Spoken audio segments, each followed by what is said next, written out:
What if the reason you keep holding back has nothing to do with laziness and everything to do with fear? Not fear of failing, not fear of trying, but fear of being seen for who you really are. Let that sit for a second, because sometimes we don't self-sabotage because we're weak. We do it because success would expose us.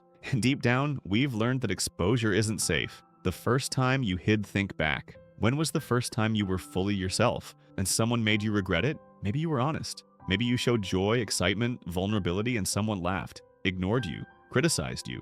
You felt raw, exposed, like you'd handed someone a piece of your soul and they dropped it. So you made a silent decision. I won't let that happen again. And you didn't. You got quieter, smaller. You became careful with your words, careful with your dreams, careful with your heart. Not because you stopped caring, but because you cared too much. Why you keep pulling back? This is what most people don't understand. You're not lazy, you're not unmotivated, you're not broken. You just have a part of you that believes visibility equals danger. So every time you're close to showing up applying for something, expressing how you feel, creating, performing, speaking up, that part of you pulls back. Not because you can't do it, but because deep inside, you're still asking the question, will it be safe to be me this time? The shield you built. Over time, you build shields. You laugh things off, you downplay your ideas, you hide behind silence, behind excuses, behind perfectionism. You convince yourself, I'm just not ready. I'll wait for the right time. I don't want to bother anyone. But underneath all of it is fear, not of failure, of exposure, of rejection, of someone seeing you, the real you, and saying,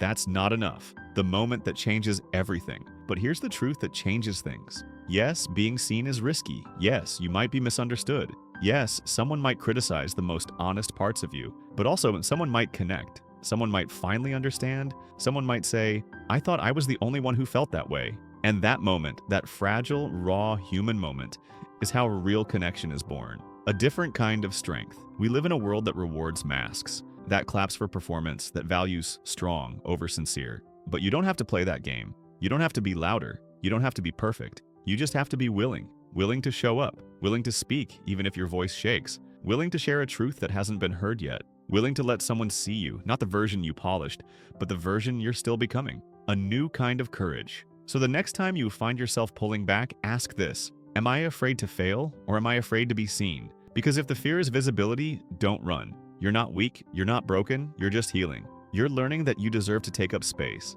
that your thoughts matter, that your story matters, that your voice has weight, even if it trembles. So here's your reminder. You are not lazy, you are not behind, you are not too quiet, too weird, or too emotional. You are a whole human being who once learned that being authentic wasn't safe, but now you get to relearn. And that starts with one brave moment, one truth spoken, one time you don't hold back. So tell me in the comments, what would you say or do if you weren't afraid of being seen? Let this be the space where you don't need to hide, because you're not afraid of failure, you're just done pretending.